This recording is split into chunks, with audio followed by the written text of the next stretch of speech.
그날 밤 연회장은 밤하늘의 별처럼 수많은 빛으로 가득했습니다.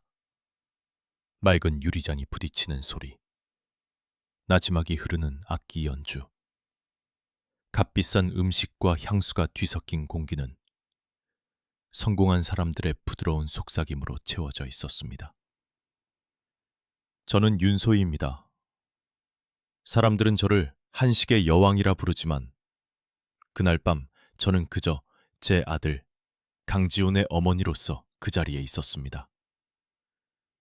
제 나이 60을 넘겼고 제 인생의 자부심인 아들은 이제 30 중반을 바라보고 있었습니다.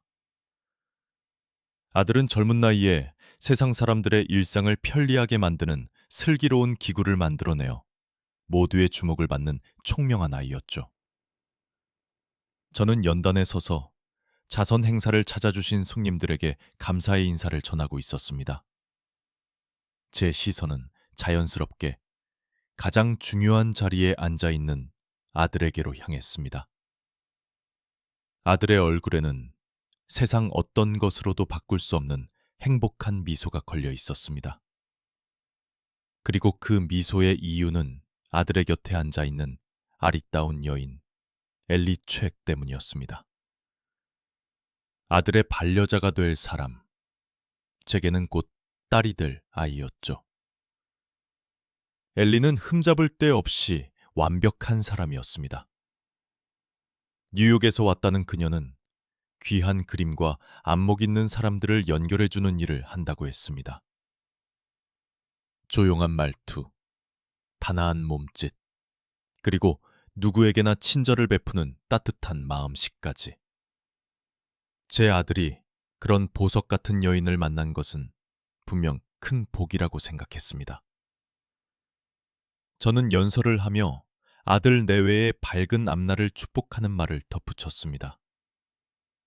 손님들은 박수를 보냈고 아들은 자랑스러운 눈으로 저를, 그리고 사랑스러운 눈으로 엘리를 바라보았습니다. 그런데 바로 그 순간이었습니다. 모두의 시선이 제게 쏠려 있는 틈을 타 엘리가 조용히 자리에서 일어나는 것을 제 눈이 포착했습니다.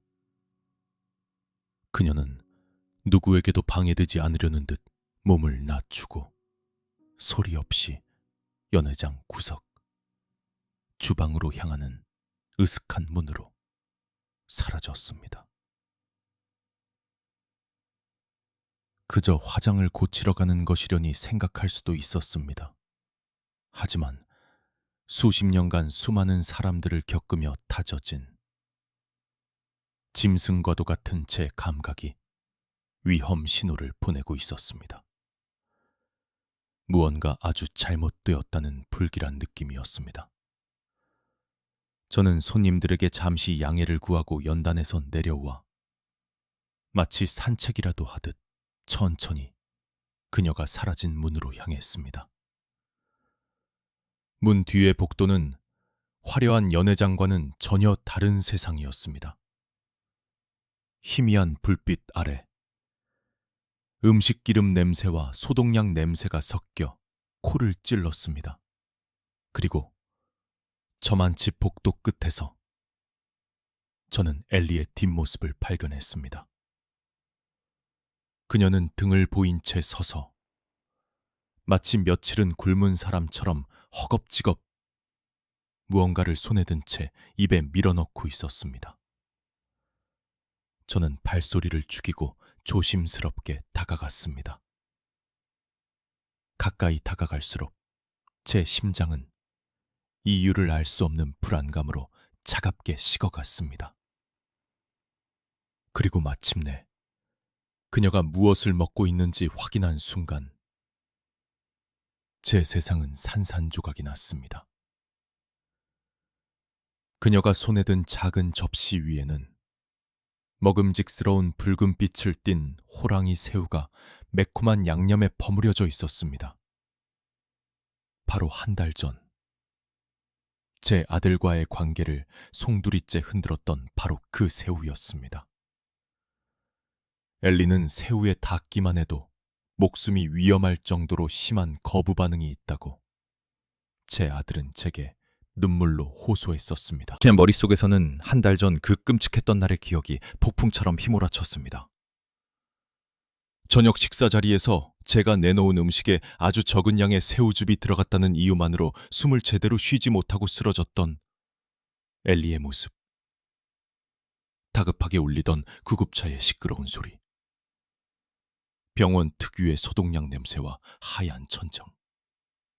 그리고 무엇보다 제 가슴에 비수처럼 박혔던 아들의 원망 섞인 눈초리. 어머니는 엘리를 받아들이기 싫어서 일부러 그런 거죠? 라며 절규하던 아들의 목소리가 아직도 귓가에 생생했습니다. 그 모든 것이, 그 모든 고통과 오해가 전부 거짓이었다는 말인가? 저는 아무 소리도 내지 못하고 그 자리에 얼어붙었습니다. 제 인기척을 느낀 것인지 엘리가 천천히 고개를 돌렸습니다. 그녀의 입가에는 미처 닦지 못한 붉은 양념이 선명하게 묻어 있었습니다. 순간 그녀의 눈에 스친 것은 당황스러움이나 미안함이 아니었습니다. 그것은 아주 짧은 찰나였지만 저는 똑똑히 보았습니다. 그것은 사냥에 성공한 맹수가 먹잇감을 내려다보는 듯한 차갑고 잔인한 미소였습니다. 가면이 벗겨지는 순간이었습니다. 제 앞에 서 있는 것은 가녀리고 상냥한 엘리가 아니었습니다. 굶주린 눈으로 제 아들과 제 모든 것을 노리는 이름 모를 짐승. 바로 그 자체였습니다. 이 끔찍한 진실의 조각들을 모두 맞추기 위해서는 시간을 6달 전으로 되돌려야만 합니다. 그 굶주린 짐승이 처음으로 양의 탈을 쓰고 우리 집 문턱을 넘었던 바로 그날로 말입니다. 안녕하십니까? 제 삶의 이야기를 들어주러 오신 귀한 분들. 윤소희입니다. 화면 너머 여러분들이 계신 곳은 어디인지 궁금하네요. 서울이신가요? 아니면 부산이신가요? 혹 멀리 바다 건너 다른 나라에서 제 이야기를 듣고 계신 분도 있으신지요? 계신 곳을 댓글로 남겨주시면 제가 마음으로나마 여러분의 저녁상에 따뜻한 밥 한 그릇 올려드리는 상상을 해보겠습니다. 제 이야기가 여러분의 마음에 작은 울림을 준다면 잊지 마시고 구독과 좋아요를 눌러주십시오. 여러분의 관심이 저에게는 큰 힘이 됩니다. 많은 분들이 저를 고급 한식당 소반의 주인으로 기억하십니다. 맞습니다. 저는 평생을 우리 음식의 깊은 맛과 멋을 지키고 알려온 요리사입니다. 하지만 제 인생 최고의 작품은 잘 차려진 음식상이 아니라 바로 제 아들 강지훈입니다. 아들은 젊은 나이에 사람들의 삶을 이롭게 하는 기술을 만들어내어 세상을 놀라게 한, 제 눈에는 세상에서 가장 똑똑하고 자랑스러운 아들입니다. 하지만 그런 아들이 사람의 마음을 읽는 데에는, 특히 사랑에 빠진 여인의 마음을 헤아리는 데에는 갓 태어난 아기처럼 순진하고 어리숙했습니다. 오늘 저는 제 아들을, 그리고 우리 가족이 평생을 바쳐 이룩한 모든 것을 집어 삼키려 했던 한 교활한 짐승으로부터 어떻게 지켜냈는지, 그 길고 험난했던 싸움의 시작을 이야기하려 합니다.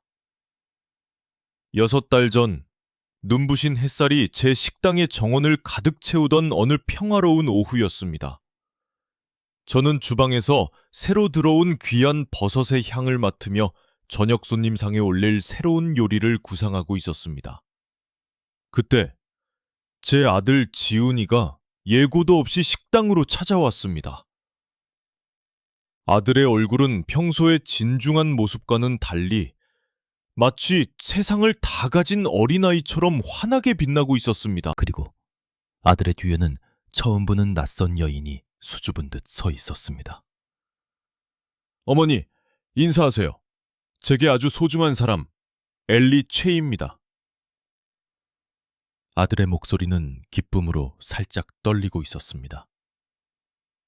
제 앞에 선 엘리라는 여인은 참으로 고왔습니다. 값비싼 옷은 아니었지만 몸에 잘 맞아 기품이 흘렀고 꾸미지 않은 얼굴은 맑고 깨끗했습니다.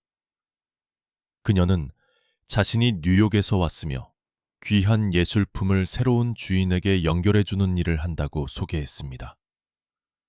그러면서 어릴 적 불의의 사고로 부모님을 모두 여의고 세상에 홀로 남아 자신의 힘으로 모든 것을 이겨내야만 했다는 슬픈 가족사를 담담하게 털어놓았습니다. 그녀의 이야기는 한편의 영화처럼 극적이고 슬펐습니다. 저는 고개를 끄덕이며 그녀의 이야기에 귀를 기울였지만 마음 한구석에서는 무언가 석연치 않은 느낌이 고개를 들었습니다. 그녀의 이야기는 너무나 완벽하게 슬펐고 그녀의 태도는 너무나 완벽하게 흠잡을 데가 없었습니다. 마치 오랫동안 연습한 연극대사를 읊는 배우처럼 느껴졌다면 저의 지나친 경계심이었을까요? 하지만 제 아들의 눈은 이미 사랑이라는 콩깍지에 단단히 씌어 있었습니다. 아들은 엘리를 바라보는 것만으로도 행복에 겨워 어쩔 줄을 몰랐습니다. 저는 아들의 그 순수한 행복을 차마 깨트릴 수가 없었습니다. 저는 제 의심을 마음 깊은 곳에 묻어두고 따뜻한 미소로 엘리를 맞이했습니다. 먼 길 오느라 고생 많았어요. 지훈이에게 그런 귀한 인연이 생겼다니 저도 기쁩니다. 저는 두 사람을 제 집으로 데려가 정성껏 저녁을 차려주었습니다. 그날 저녁, 저는 제 어머니께서 제게 물려주신 우리 집안의 며느리에게만 대대로 전해져 내려오는 낡은 비취 브로치 하나를 꺼내 엘리에게 선물했습니다.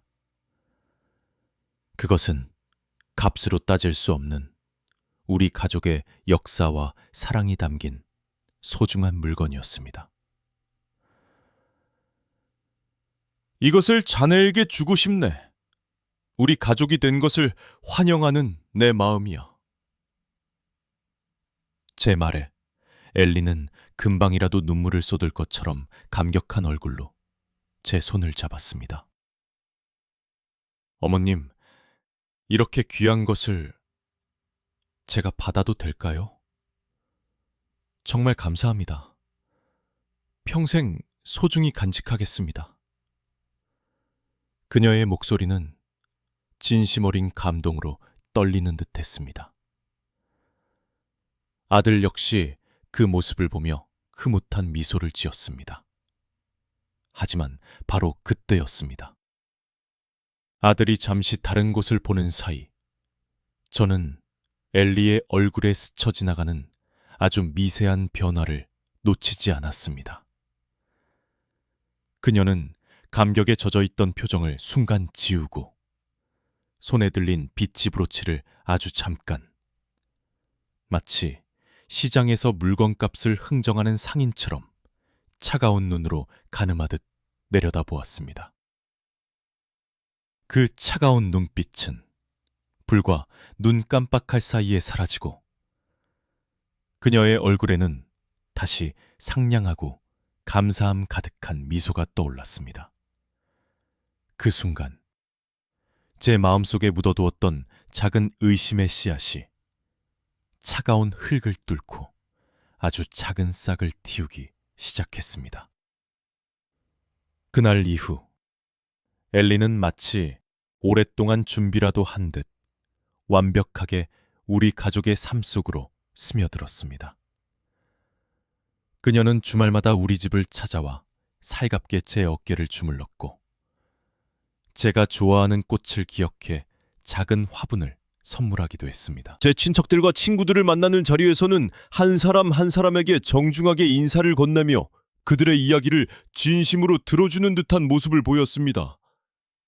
모두가 그녀의 상냥함과 깊은 생각에 감탄하며 제 아들이 정말 좋은 짝을 만났다고 입을 모아 칭찬했습니다. 엘리는 제 아들의 사업에도 관심을 보이기 시작했습니다. 그녀는 자신이 뉴욕의 큰손들과 인연이 깊다며 아들의 기술과 예술품을 결합한 새로운 형태의 투자 방식을 제안했습니다. 복잡하고 어려운 용어들을 섞어가며 설명하는 그녀의 말은 그럴듯하게 들렸지만 저는 왠지 모르게 그 이야기가 뜬구름 잡는 소리처럼 아득하게만 느껴졌습니다. 하지만 제 아들은 엘리의 말이라면 무엇이든 믿었습니다. 아들은 엘리가 자신의 사업을 한 단계 더 높은 곳으로 이끌어줄 지혜로운 동반자라며 그녀에게 깊이 의지하기 시작했습니다. 저는 아들의 행복한 모습을 보면서도 마음 한구석에 자라나는 불안의 싹을 애써 외면해야 했습니다. 그러던 어느 날, 저는 더 이상 이 불안감을 외면할 수 없다고 판단했습니다. 저는 제 손으로 직접 엘리라는 사람의 진심을 확인해 봐야겠다고 결심했습니다. 저는 두 사람을 저희 집으로 저녁 식사에 초대했습니다. 그리고 그날의 주된 요리로 예로부터 궁중에서 귀한 손님에게만 대접했다는 신설로를 준비했습니다. 신설로는 여러 가지 귀한 재료를 넣어 끓이는 음식이지만 그 깊은 맛의 비결은 바로 국물에 있었습니다. 저희 집안 대대로 내려오는 비법은 바로 잘 말린 새우를 곱게 갈아 만든 가루를 아주 조금 넣어 국물의 감칠맛을 끌어올리는 것이었습니다. 그 양은 너무나 미미해서 웬만한 사람들은 그 안에 새우가 들어갔다는 사실조차 알아채지 못할 정도였습니다. 저는 엘리가 새우에 심한 거부 반응이 있다고 들었지만 만약 그것이 사실이라면 이 정도의 적은 양으로는 큰 문제가 생기지 않으리라 판단했습니다. 오히려 그녀가 정말로 새우에 민감한지 아니면 과장하는 것인지를 알아볼 좋은 기회라고 생각했습니다. 저녁 식사 분위기는 화기애애했습니다. 저는 아무렇지 않은 척 엘리의 그릇에 정성껏 끓인 신선로를 덜어주었습니다. 엘리, 이건 우리 집안에서 아주 귀한 손님이 오셨을 때만 내는 특별한 음식이란다. 많이 먹으렴. 엘리는 환하게 웃으며 고맙다고 인사하고는 맛있게 국물을 떠먹었습니다. 어머님, 정말 맛있어요. 이렇게 깊고 풍부한 맛은 처음 느껴봐요. 비결이 뭔가요? 그녀의 칭찬에 저는 속내를 감추고 부드럽게 대답했습니다. 별다른 비결은 없어. 그저 오랜 시간과 정성이 들어갔을 뿐이지. 그리고 맛을 돋우기 위해 새우가루를 아주 조금 넣었단다. 제 말이 끝나기가 무섭게 엘리의 얼굴이 순식간에 하얗게 질렸습니다. 그녀는 갑자기 마른 기침을 하기 시작하더니 이내 숨이 막히는 듯 목을 움켜쥐었습니다. 그녀의 눈은 공포로 가득 찼고 몸은 가누지 못하고 의자 아래로 쓰러졌습니다. 제 아들은 비명을 지르며 엘리에게 달려갔습니다. 집안은 순식간에 아수라장이 되었습니다. 저는 너무나 당황해서 아무것도 할 수가 없었습니다. 제가 예상했던 반응이 아니었습니다. 저는 그저 그녀를 시험해 보고 싶었을 뿐, 이렇게까지 심각한 상황이 벌어질 것이라고는 상상도 하지 못했습니다. 병원으로 실려간 엘리는 응급처치를 받고 겨우 안정을 되찾았습니다. 의사는 조금만 늦었더라면 정말 위험할 뻔했다며 혀를 내둘렀습니다. 병실 침대에 하얗게 질린 얼굴로 누워있는 엘리의 곁을 지키던 제 아들은 저를 보자마자 이성을 잃고 분노를 터뜨렸습니다. 어머니, 대체 왜 그러셨어요? 엘리한테 새우 알레르기가 있다는 거 뻔히 아시면서 어머니는 처음부터 엘리가 마음에 안 드셨던 거죠. 그래서 이렇게 끔찍한 방법으로 엘리를 쫓아내려고 하신 거죠. 아들의 목소리는 배신감과 원망으로 가득 차 있었습니다. 저는 아무런 변명도 할 수 없었습니다. 제 의도는 그게 아니었다고, 저는 그저 확인해보고 싶었을 뿐이라고 말하고 싶었지만, 제 말은 아들의 분노 앞에서 아무런 힘이 없었습니다. 저는 평생을 바쳐 사랑으로 키운 아들의 눈에서 마치 원수를 보는 듯한 차가운 증오를 보았습니다. 그 순간 저와 아들 사이에는 보이지 않는 거대한 벽이 세워졌습니다. 저는 차가운 병원 복도에 홀로 서서 아들이 엘리의 손을 꼭 잡고 위로하는 모습을 멀리서 지켜볼 수밖에 없었습니다. 그리고 그때 아들의 어깨 너머로 저를 바라보는 엘리의 눈빛을 보았습니다. 그녀의 눈에는 고통이나 원망이 아닌 싸움에서 이긴 자의 조용하고 서늘한 만족감이 어려 있었습니다. 저는 그 순간 깨달았습니다.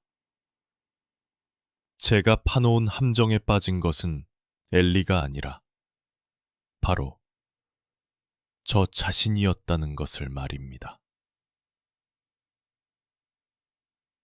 그날 병원에서 있었던 끔찍한 사건 이후 제 아들 지훈이는 완전히 다른 사람이 되어버렸습니다.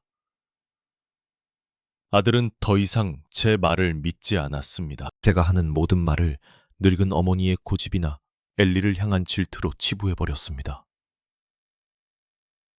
엘리는 아들의 그런 마음을 교묘하게 파고들었습니다. 그녀는 아들 앞에서 눈물을 흘리며 제가 자신을 얼마나 미워하는지 모르겠다며 연약한 피해자인 척 연기했습니다. 그리고는 제 아들의 죄책감을 무기 삼아 아들의 생각과 마음을 온전히 자신의 것으로 만들어버렸습니다. 아들은 엘리에게 완전히 사로잡혔습니다. 그녀의 말 한마디는 아들에게 법과 같았고 그녀의 슬픈 표정 하나는 아들의 세상을 무너뜨릴 만큼 강력했습니다. 저는 속수무책으로 아들이 그 교활한 여인의 소나귀에 들어가는 것을 지켜볼 수밖에 없었습니다. 제 목소리는 더 이상 아들에게 닿지 않았고 저는 아들의 인생에서 그저 걸림돌 같은 존재가 되어버렸습니다. 얼마 지나지 않아 아들은 제게 폭탄 같은 선언을 했습니다. 자신이 평생을 바쳐 이룩한 회사의 자산 중 7할, 그러니까 거의 모든 재산을 엘리가 추진하는 예술품 투자 기금이라는 곳에 쏟아붓기로 결정했다는 것이었습니다. 아들은 흥분한 목소리로 그것이 자신과 엘리의 밝은 앞날을 위한 가장 확실한 길이며 자신들의 미래를 위해 어머니께서 더 이상 간섭하지 말아주셨으면 좋겠다고 말했습니다. 저는 아들의 말을 듣는 순간 눈앞이 캄캄해졌습니다. 지훈아, 그게 무슨 말이니? 네가 피땀 흘려 일군 모든 것을 만난 지 고작 반년밖에 되지 않은 여자에게 전부 맡기겠다는 거니? 그게 얼마나 위험한 일인지 정말 모르는 거야.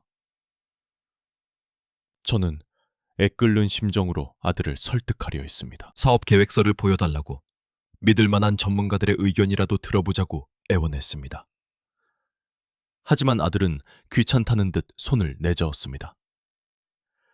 어머니, 이건 복잡한 금융기술이 얽힌 일이라 어머니께서는 이해하기 어려우세요. 어머니는 음식 만드는 데에는 전문가이시지만 이런 분야는 잘 모르시잖아요. 엘리는 이 분야 최고의 전문가입니다. 저는 다른 누구도 아닌 엘리를 믿습니다.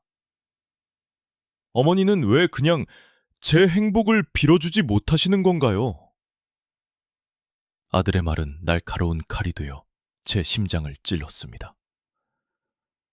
아들은 저를 더 이상 조언을 구할 수 있는 든든한 버팀목이 아니라 새로운 시대의 흐름을 이해하지 못하는 낡고 고집센 늙은이로 여기고 있었습니다.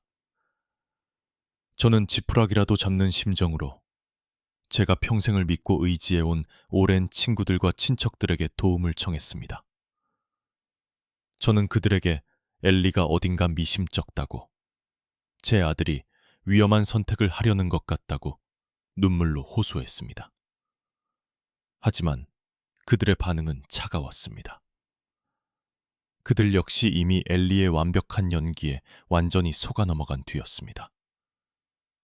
그들은 오히려 저를 위로하며 이제 아들도 다 컸으니 아들의 선택을 믿고 맡겨두는 것이 어떻겠냐고 조언했습니다. 어떤 친구는 제가 아들에게 너무 집착하는 것이 아니냐며 이제는 아들을 놓아줄 때도 되었다는 가슴 아픈 말을 하기도 했습니다. 저는 순식간에 세상에 홀로 남겨진 기분이었습니다. 제 말을 믿어주는 사람은 아무도 없었습니다. 모두가 저를 아들의 행복을 시기하는 속 좁은 늙은 어미로 취급했습니다. 저는 깊은 외로움과 절망감에 휩싸였습니다. 밤이 되면 잠을 이룰 수가 없었습니다. 저는 밤새도록 인터넷을 뒤지며 엘리가 말했던 예술품 투자 기금이라는 것에 대해 알아보려 애썼지만 복잡한 전문 용어들 앞에서 무력감만 느낄 뿐이었습니다. 제 아들이, 제 모든 것이었던 아들이 눈앞에서 절벽으로 걸어가고 있는데 저는 그저 발만 동동 구르며 지켜볼 수밖에 없는 제 자신이 너무나 한심하고 비참했습니다. 그러던 어느 날 아들이 저를 찾아와 봉투 하나를 내밀었습니다.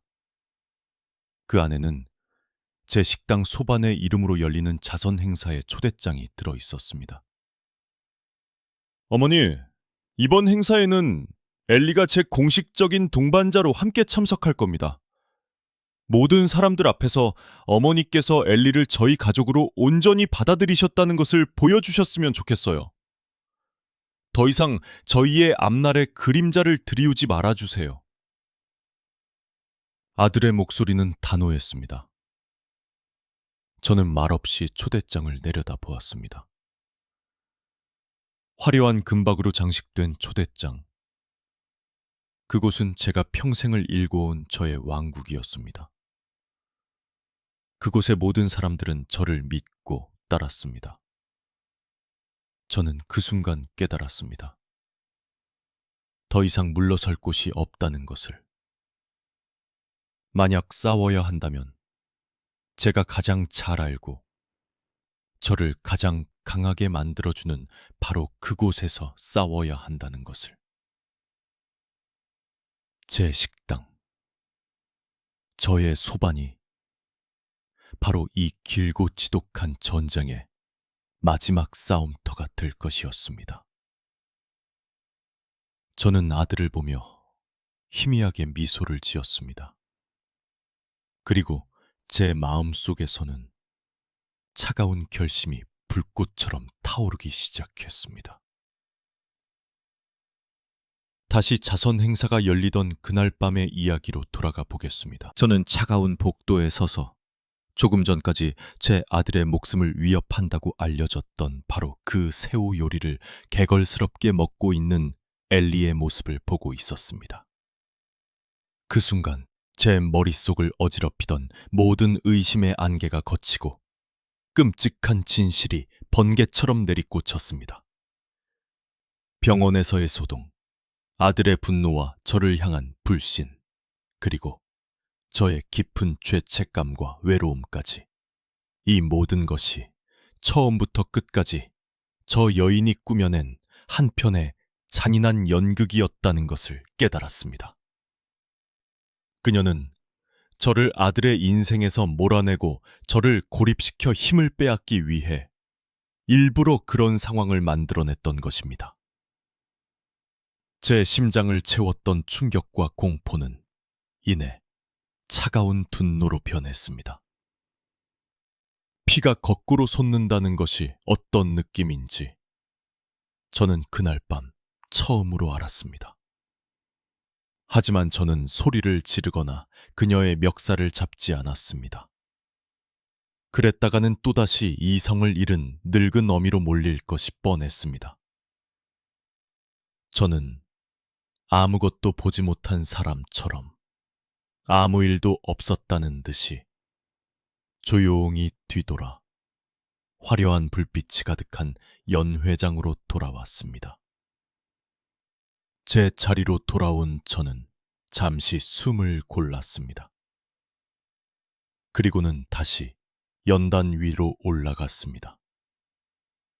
마이크를 잡은 제 손이 미세하게 떨렸지만 제 목소리는 그 어느 때보다 차분하고 힘이 있었습니다.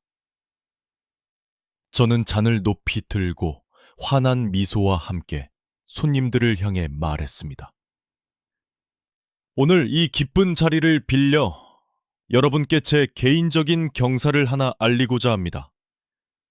제 아들 강지훈과 이제는 제 딸이 될 엘리 최가 곧 100년 가약을 맺기로 했습니다. 부족한 제 아들을 사랑해주고 이제는 우리 가족의 든든한 기둥이 되어줄 지혜롭고 아름다운 새 식구를 맞이하게 되어 저는 더할 나위 없이 행복합니다. 모두들 제 아들 내외의 앞날을 축복해 주십시오. 연회장 안은 뜨거운 박수와 환호로 가득 찼습니다. 제 아들은 감격의 겨운 얼굴로 저를 바라보았고 손님들은 아들 내외에게 축하 인사를 건네기 위해 몰려들었습니다. 어느새 자리로 돌아와 있던 엘리는 잠시 놀란 듯한 표정으로 저를 쳐다보았지만 이내 모든 상황을 자신이 원하는 대로 만들었다는 만족스러운 미소를 지으며 사람들의 축하를 받았습니다. 그녀는 제가 마침내 두 손 두 발 다 들고 자신의 승리를 인정했다고 확신했을 겁니다. 하지만 그것은 항복 선언이 아니었습니다. 그것은 제 인생을 건 가장 무서운 전쟁의 시작을 알리는 선전포고였습니다. 그날 밤 행사가 끝나고 모두가 돌아간 텅 빈 집에서 저는 잠을 이루지 못했습니다. 저는 더 이상 슬픔에 빠져 있거나 분노에 몸을 떠는 어리석은 어머니가 아니었습니다. 저는 차갑게 머리를 식히고 앞으로 무엇을 해야 할지 생각했습니다. 경찰에 신고하는 것은 가장 어리석은 방법이었습니다. 그녀는 너무나 교활해서 분명 모든 것을 부인하고 오히려 저를 무고죄로 몰아갈 것이 뻔했습니다. 제게는 그녀의 거짓말을 증명할 아무런 물증이 없었습니다. 감정적인 호소는 더 이상 통하지 않는다는 것을 저는 뼈저리게 깨달았습니다. 필요한 것은 흔들리지 않는 명백한 사실, 누구도 부인할 수 없는 차가운 증거뿐이었습니다. 저는 전화를 들었습니다. 하지만 제가 전화를 건 곳은 경찰서가 아니었습니다. 제가 전화를 건 사람은 지난 30년간 제 곁에서 굳은 일과 좋은 일을 모두 함께하며 저의 그림자처럼 묵묵히 저를 지켜준 제 식당의 지배인 오 여사였습니다. 그녀는 단순한 직원이 아니라 제게는 친자매와도 같은 존재였습니다. 오 여사 나요. 늦은 시간에 미안하오. 지금부터 내가 하는 말을 잘 들어요. 저는 그날 밤 제가 보았던 모든 것을 그리고 제가 결심한 모든 것을 오 여사에게 털어놓았습니다. 제 이야기를 듣는 내내 아무 말 없이 듣고만 있던 오 여사가 나지막이 입을 열었습니다. 마님, 그래서 제가 무엇을 하면 되겠습니까? 그녀의 목소리에는 흔들림 없는 믿음이 담겨 있었습니다. 우리에게는 전문가가 필요해요. 경찰이 아니라 어둠 속에서 조용히 움직이며 진실을 파헤치는 사람들 말이요. 땅속 깊이 묻혀있는 공룡의 뼈라도 찾아낼 수 있는 그런 최고의 실력자들이 필요합니다. 돈은 얼마가 들어도 상관없어요. 나는 그 엘리라는 여자의 모든 것을 알고 싶어요. 그녀가 태어난 순간부터 지금까지 그녀가 밟아온 모든 발자국, 그녀가 내뱉은 모든 숨결까지 하나도 빠짐없이 알아내야 합니다. 제 목소리는 얼음장처럼 차갑고 단호했습니다. 더 이상 사랑하는 아들을 둔 어머니 윤소희는 없었습니다. 오직 자신의 새끼를 지키기 위해 적의 심장을 노리는 어미 맹수만이 남아있을 뿐이었습니다. 저는 늦은 밤, 제 서재에 앉아 엘리의 사진이 담긴 서류를 꺼내 들었습니다. 그리고 붉은 펜으로 그녀의 웃고 있는 얼굴 위에 차갑게 가로선을 그었습니다. 이제 사냥을 시작할 시간이었습니다. 오 여사는 제 기대를 저버리지 않았습니다. 그녀는 수소문 끝에 방패라는 이름의 작은 회사를 찾아냈습니다. 겉보기에는 평범한 기업 보안 업체였지만 그곳을 이끄는 김 실장이라는 사람은 과거 나라의 중요한 정보를 다루는 기관에서 높은 자리에 있었던 그림자 세계의 실력자였습니다. 저는 김 실장을 직접 만났습니다. 그는 말이 없는 사람이었지만 그의 눈빛은 상대방의 속을 꿰뚫어보는 듯 날카로웠습니다. 저는 그에게 돈이 든 두툼한 봉투와 함께 엘리의 사진 한 장을 건넸습니다. 그리고 제가 아는 모든 것을 털어놓았습니다. 제 이야기가 끝나자 김 실장은 아무 말 없이 사진을 한참 동안 들여다보더니 짧게 말했습니다. 일주일 뒤에 첫 번째 보고를 올리겠습니다. 그때까지는 아무것도 모르는 것처럼 평소와 똑같이 행동하십시오.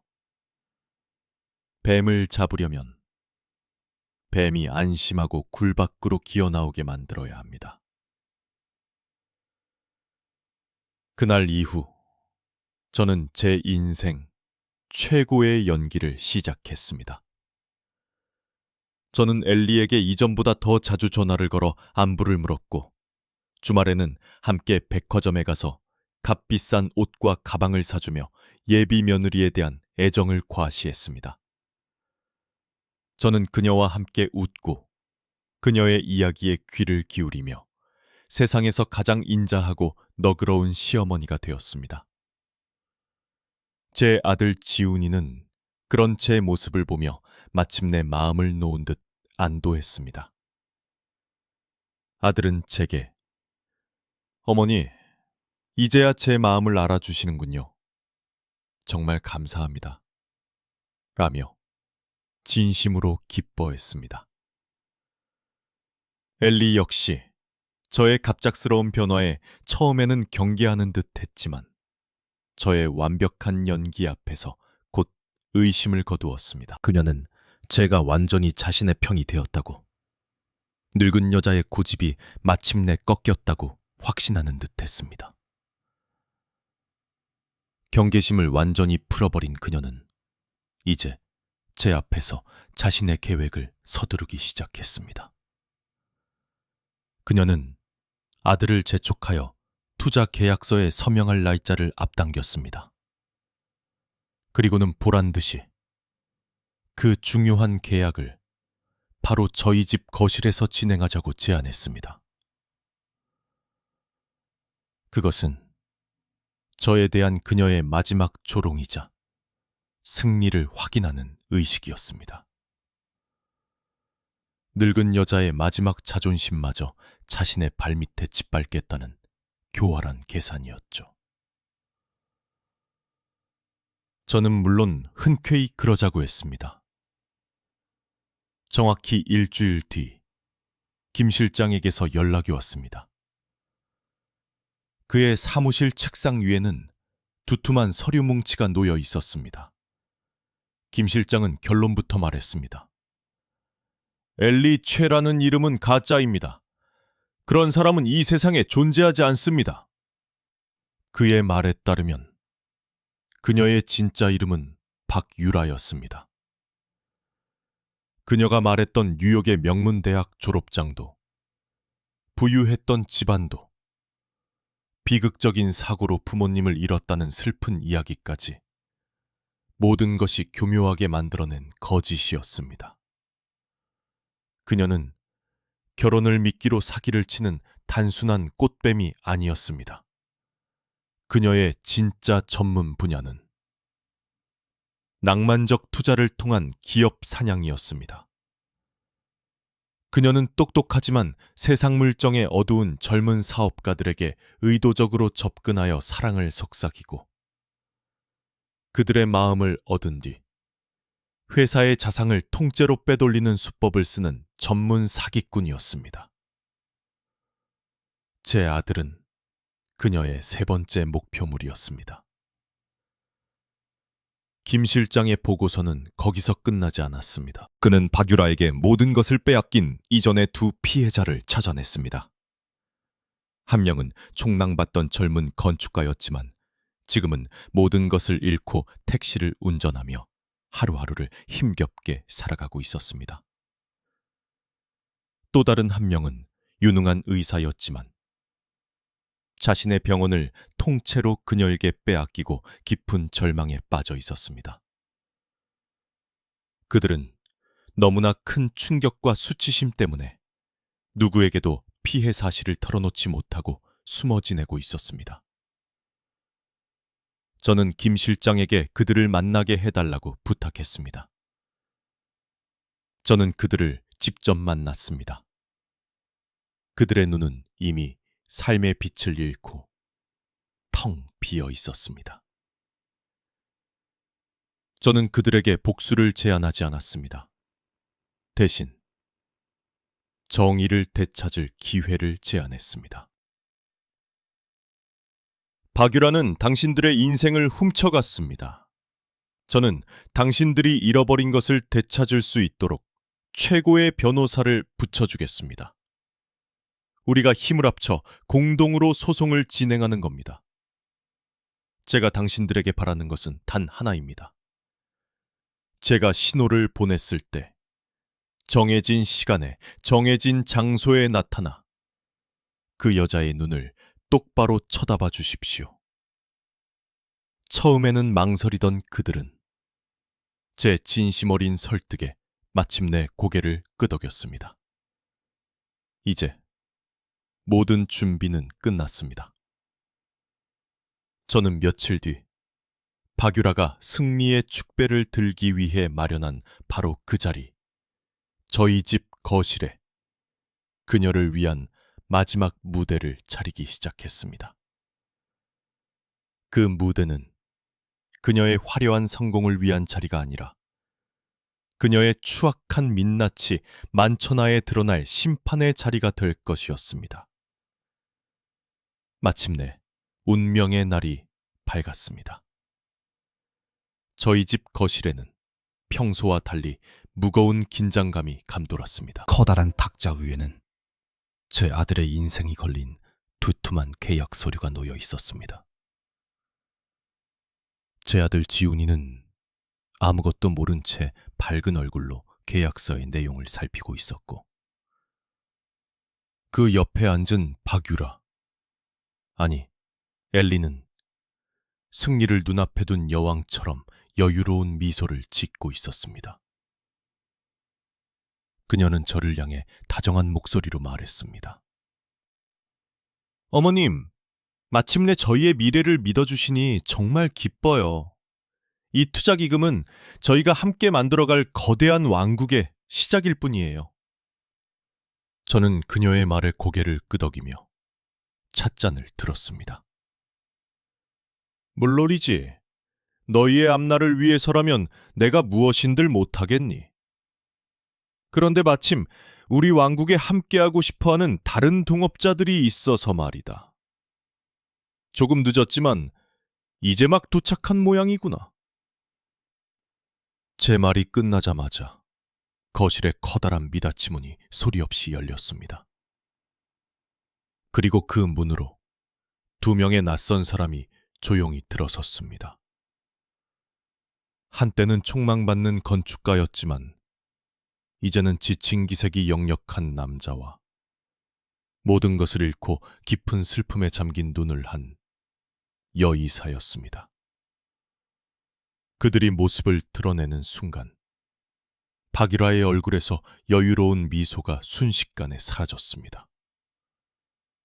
그녀의 얼굴은 종이장처럼 하얗게 질렸고 그녀의 눈은 평생 처음으로 진짜 공포에 휩싸여 흔들렸습니다.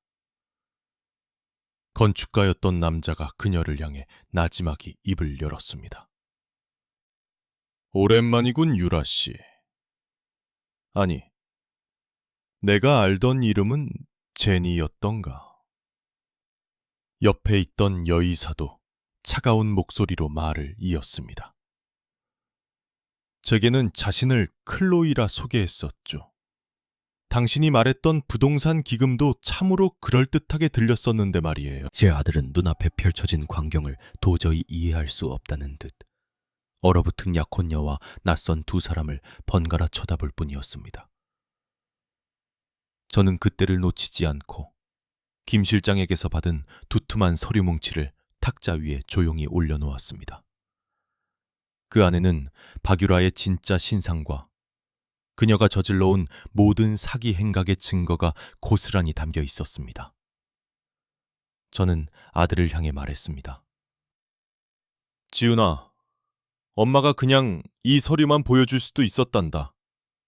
하지만 엄마는 네가 이 종이 위의 글자들을 보는 것보다 저 사람들의 눈을 직접 보기를 바랐다. 저 여인 때문에 인생을 송두리째 빼앗긴 사람들의 고통을 네 눈으로 직접 확인하기를 바랐어. 진정한 사람은 사람의 눈을 멀게 하는 것이 아니라 오히려 더 강하고 지혜롭게 만들어주는 것이라는 사실을 네가 깨닫기를 바랐기 때문이다.